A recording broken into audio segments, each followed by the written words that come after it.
All right.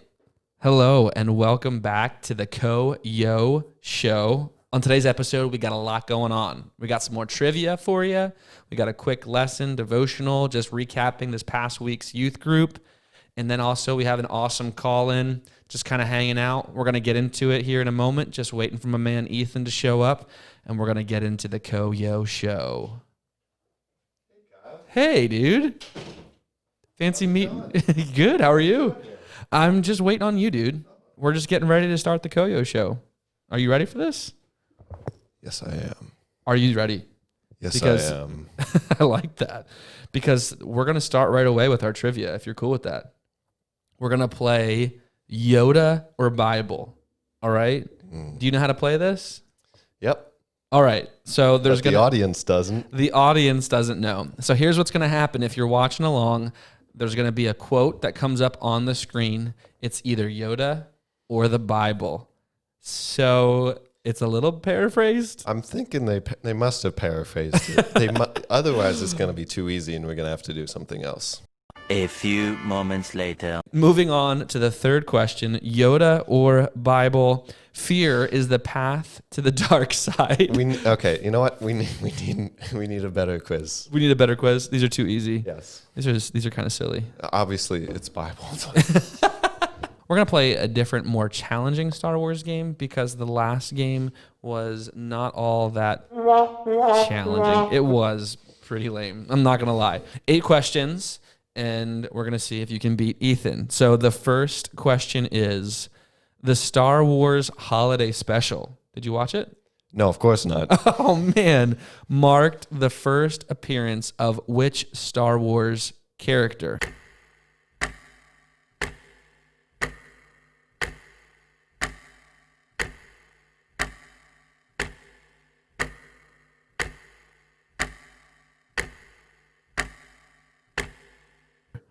Jabba the Hutt, Jar Jar Binks, Lando, or Boba Fett?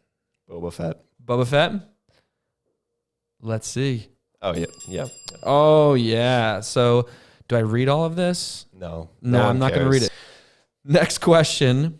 What actor pulled out of episode 3, Revenge of the Sith, when he discovered that non-union actors were being used in the film? Mel Gibson, George Clooney, Gary Coleman, or Gary Oldman?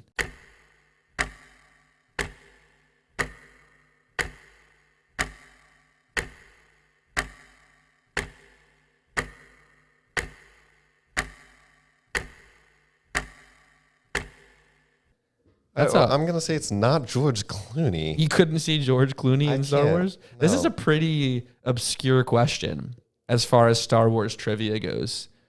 It is. It's like, I hate these behind the scenes. I'm trying to imagine each of these as being a Star Wars character. All right, so this is how you answer multiple choice questions for literally anything. Okay, this is helpful. 2 of these answers have the word Gary in them. Okay. There's 2 Garys. There's 2 Garys. The answer is definitely one of the 2 Garys. So it's definitely, see, my mind would have thought it's definitely not any of the Garys. Next, we can see, okay, so Coleman starts with a C and Clooney starts with a C, so it probably starts with a C. And then Old Man, I mean, I'm gonna take a wild leap and say it's not Old Man. So I'm gonna go ahead and say it's Gary Coleman. Gary Coleman. I like the Watch process. it be like Mel Gibson. Watch it be George Clooney. I love the process. See, this is what happens when you give me multiple choice. I'm unstoppable. Honestly, I'm rooting for you on this one. I have no idea. Let's see who it was. Gary Coleman.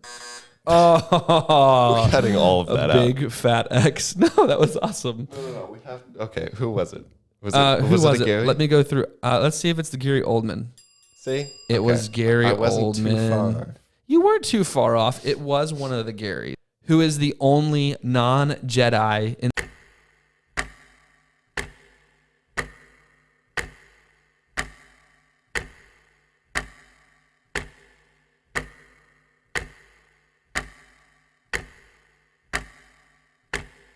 The original Han. Star Wars trilogy to use a lightsaber. It's Han. Han Solo? Han Solo, yeah. You're absolutely positive? Yeah. Oh, Easy. I know. Empire Strikes Back. He's There you go. Yeah. You even knew the movie he used it in. I'm really impressed. I'm actually impressed. You're redeeming yourself. As a Star Wars fan. Yeah, as a Star Wars fan. What character did George Lucas consider making a midget?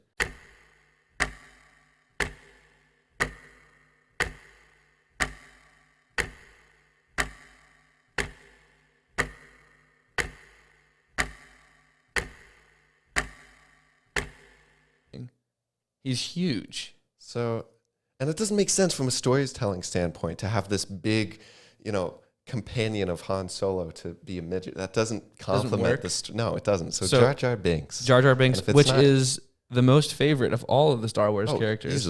Easily. The Sith Lord, Jar Jar Binks. Oh, Is it Luke Skywalker? You said you're going to say Luke Skywalker? Yeah. Oh my goodness. Okay, this is cool. This is a neat little fact. I'm See, going to read this. So at one point, Lucas planned for the character of Luke Skywalker, along with his aunt and uncle, to be midgets. According to some sources, Leia's line when Luke rescues her, "Aren't you a little short for a stormtrooper?" is a remnant of this story idea. Yeah, I feel like I heard that somewhere, but Really? it was You too, said that, It was though. too buried. Yeah. Yeah, it was too buried. But you did say Luke Skywalker at one point. Who served as Jabba the Hutt's chief of staff?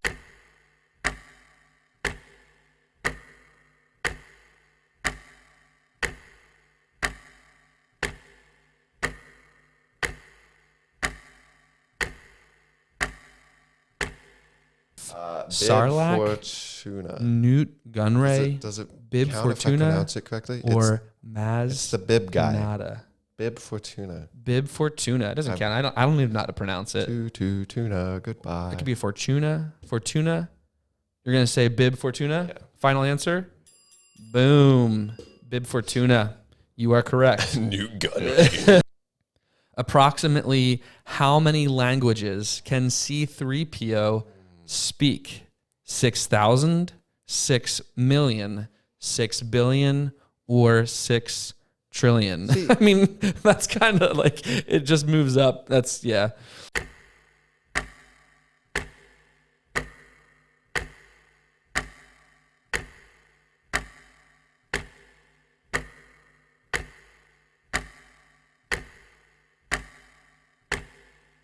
He mentioned this, He did mention this. but how am I? Okay, This is really obscure. how am I supposed to, with my terrible memory, to remember this? This is a tough one. This is stupid. I know it's I a feel like, ton. It's not 1,000. so you're going to rule out 1,000. Easy. Okay. Do you feel like 6 trillion? I mean, I don't know. This is tough. It's a hard one. I don't feel like trillion. I feel like on the opposite ends, it's like too much or too little or too much. So it's like right there in the middle. I want to say, okay, I'm going to go with my gut and say 6 million, 6 million. but it's probably wrong. I mean, that's my answer, though. All right. We're going to go with 6 million. Yeah. Okay. I was actually going to say 6 million as well. Seventh, right? Seventh question. You got 4 right. 2 wrong. This is, yeah, This is the seventh. seventh. Okay, perfect. Here we go. I can do math too. In episode 6, Return of the Jedi, the growls and sounds of the rancor in Jabba's palace were actually made by what animal? A wolverine, a pigeon, a dachshund, or a panther? I don't know what a dachshund is. A dachshund is a weenie dog. Oh. It's just a little weenie dog.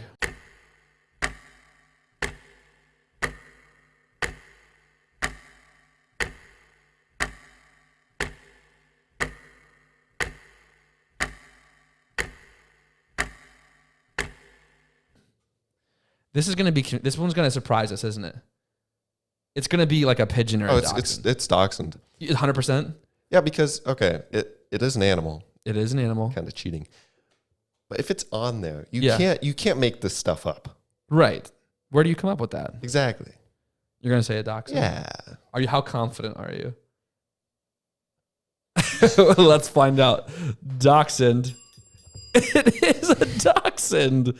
I'm most impressed not by your knowledge of knowing this, but your ability to guess. That's what I'm most impressed by. That's how I've survived school so All far. right. So now what do we got? We got 5 correct, and two Two wrong. yeah. You are solidifying yourself as a Star Wars trivia master. Yeah. Last and final question. Oh my goodness. Which bounty hunter in The Empire Strikes Back is wearing an old costume from a Doctor Who episode?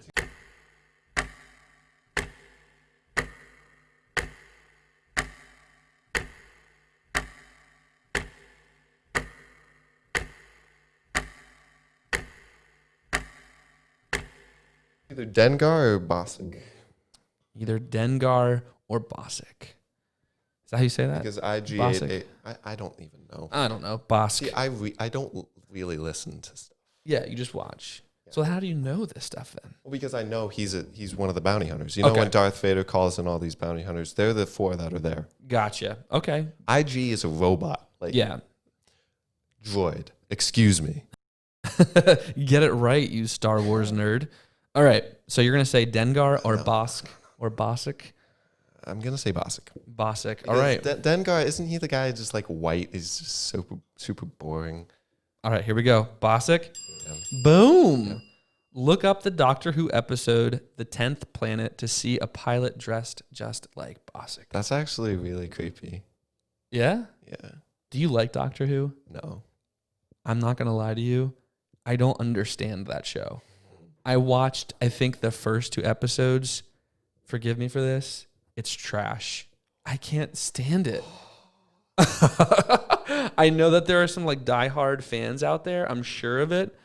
But for me, I just couldn't get into it. So I don't know that it's trash. I should retract my statement so we don't get You too can't much do hate. that on the internet. You're right. It's too late. It's already said. It's already done. It's out there.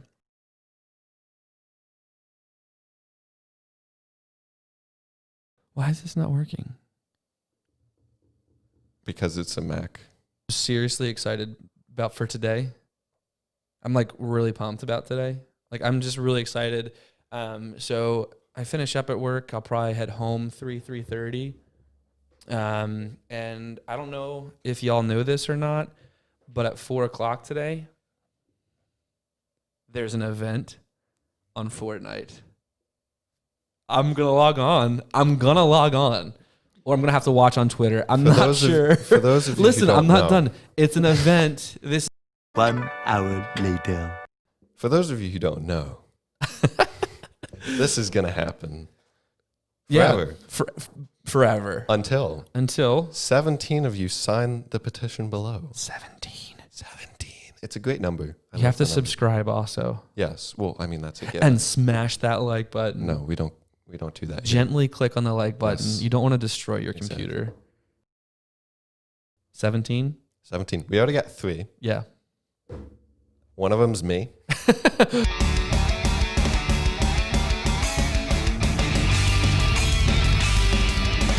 All right, so we're going to recap our lesson from last week at youth group. If you remember, we're talking about the cancel culture that you and I live in. It's kind of a strange world to think that people can just be canceled for something that they say or do, or if you just don't like somebody and you have enough influence, you can completely silence somebody.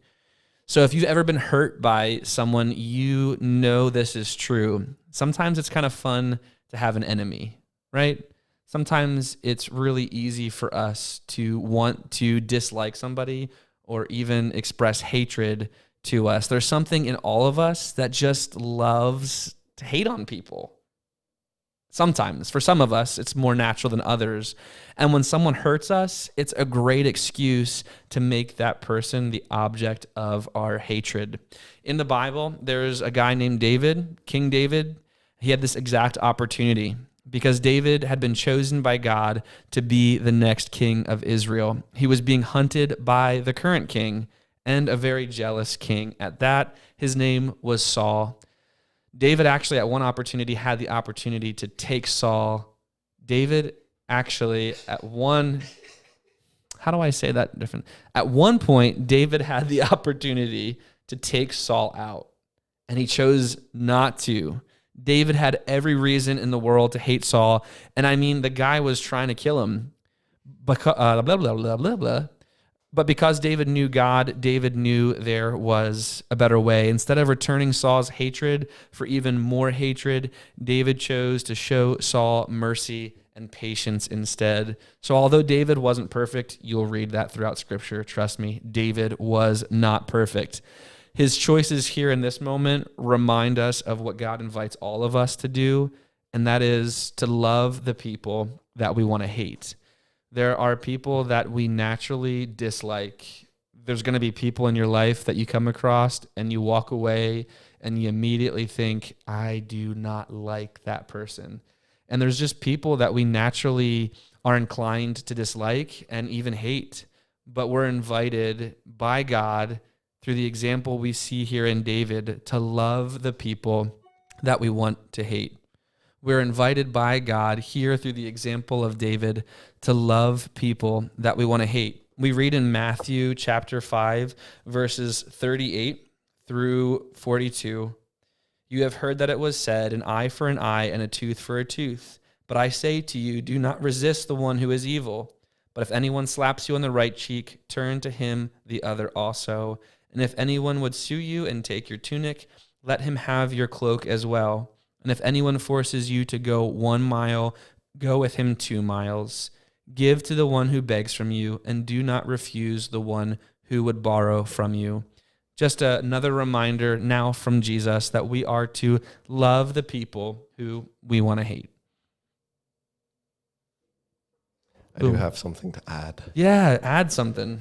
Speaking of David being a interesting character, Yes. love Yes. prompted him to kill an innocent man. Ooh, was it love? That's the discussion. Was that love or was that an infatuation? Was that temptation? So we have to be careful Yes. when we think about what is love and what is not love. Yeah. And oftentimes we think that love is our feelings, and love is not our feelings. Love oftentimes means that we do things for people that we wouldn't typically do. You know, we go above and beyond. We put ourselves to the side. We don't think of ourselves predominantly first. We put that other person first. And so, yeah, in another situation with David, he put himself first over and above another lady and also Dare I ultimately say her husband. he was envious? Ooh, so that same jealousy that we saw even in Saul, we also see in the heart of David as well. It's a good point, Ethan. Yeah, we have to make sure that when we say we love somebody, that we know what it is that we're saying. Wait for it, people. We're good? Hello. Matthew, Hey, what's up? what are you doing? I have lost. There's a really loud echo in the background. Yeah, there's a really loud Why echo does he because sound so weird? you called in on the Coyo show. Actually, Yeah, you're here live with us right now, dude. Ethan's right here. On the internet. It's totally live. Live. Definitely. Yeah, dude. Oh, Actually, No, it's not live. For real. It's not live, but Don't we're worry, don't worry recording about it. and you're going to be our guest. Is that okay? yes. All right. Oh my God. All right. What's your I'm first ready. question? Where did God go, or where did Jesus go when he died? For the 3 days that he was dead, where did he go? This is going to be a 2-hour long No. episode. I won't take. I'm going to let Ethan answer first. Do you know? There's a couple different thoughts. I'm I'm going to let Ethan answer. So Oh, goodness. I don't have a concrete answer, but I know that, all right. I know that there's something about him going to, I believe, hell and witnessing to spirits. Okay. I don't know what spirits are in this context, yeah. but I think that was during that time. Am I completely off? So here we go. There's a couple different answers to this question. So where did Jesus go when he died on the cross? And so there are some people who believe that Jesus went to hell. Or would it be hell or would it be Hades?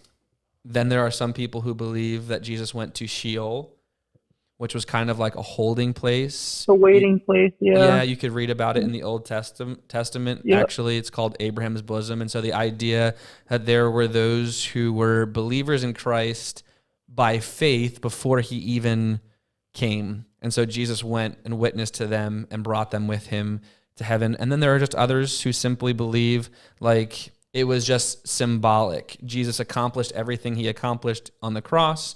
He went to heaven, was resurrected, and he came back. Interesting question, because Catholics believe that he went to Sheol, and I was just wondering what your take was on it. Yeah. Don't Catholics believe in a purgatory where?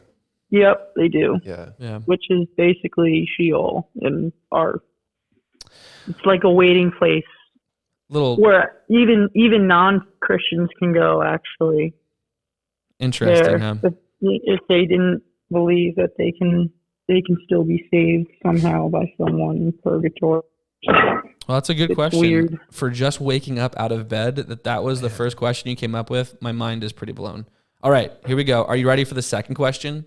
You want me to do one more then? Yeah. Yes. 2 questions. That means the second. This is the second question. What's your second question? Anything you want to ask? When is it the right time for you to, I guess, defend yourself? When is it the right time for you to defend yourself? Actually, well, I'm gonna let Ethan go again. I mean, I guess just always you can defend yourself without hitting back, right? So like,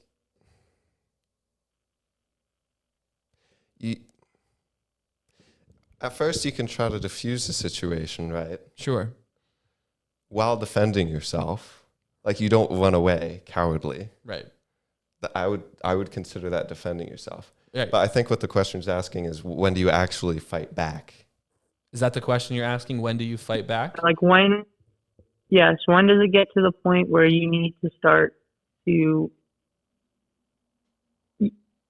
go back? Yes. Fight back. Okay. To fight back. Sorry, I'm still. Wow, it's a good question. Waking up. Do you have an answer? Well, I feel like it's kind of subjective. Sure. But I'd say if it's a repetitive streak of events, it has to stop. Yes. Interestingly, we just read in Matthew chapter 5 about retaliation. And if someone strikes you on one cheek, you turn the other cheek. And then we also see the example of Jesus, who was, God in the flesh, who could have easily fought back. And I think that the moment that you fight back, you're making a decision, and you have to be, I think you have to consider why you're making that decision, because I think there's a lot you can do before things get to that point. I will say as well, Jesus did defend himself in the sense that he upheld that he was the Son of God. Like, no matter what, he didn't back away from his position. And also the thought occurred to me is that on a couple occasions, I think it was multiple, where he was about to be seized, he was just like ninja. He just dipped out of there. Yeah. Right? So that's I wouldn't consider that running away, though. It's more like just being smart. It wasn't his time. All right, here I am in post, because I feel like the way Kyle and I answered that question was a little bit confusing. So going back to what Kyle just said, you have to be careful as to why you are fighting back. And so I think some good examples of poor motivations for fighting back would be pride, like if you're just butthurt, or like a knee-jerk response to go into this rage. And the list goes on, right? So straight off the bat, you can eliminate a lot of situations where fighting back would be in question. Because if the motivation is bad, then fighting back is probably not warranted. So Matthew 5:38 and on says, "You have heard that it was said, eye for eye and tooth for tooth, but I tell you, do not resist an evil person." And that's Jesus talking. So what's being said here, I think, is that the world has this system, eye for eye and tooth for tooth, this justice system that basically says, okay, everyone can enact their own justice, right? But Jesus is saying you can't really live like that as a Christian. How dare you play God with life? It's not your responsibility to make sure everything is right. Vengeance is mine, right? I believe Kyle said that too. So I'm not saying Kyle and I were wrong. It's just, it's hard to say, man. And this is why we're not doing a live stream yet. But again, it is subjective. I do maintain that. But if you're in a situation, right, subjective, that it has to stop. It keeps happening and it has to stop. Okay, violence is necessary sometimes if nothing else will work, right? So the line depends on the situation, but as long as your motivation is right, then you're good. And if I just misinterpreted the words of Jesus, or if I'm just blaspheming the name of God, then Kyle, feel free to just slap me in the face with the Bible in the name of Jesus. There. Very different questions this week, and you can literally ask anything. That's the great thing about the Coyo Show. Yeah. And you can have it be answered by this guy. The pros. Or that guy who actually knows what he's talking about. Not all the time. Definitely not. And sign the petition. Sign the petition. 4:00 Fortnite.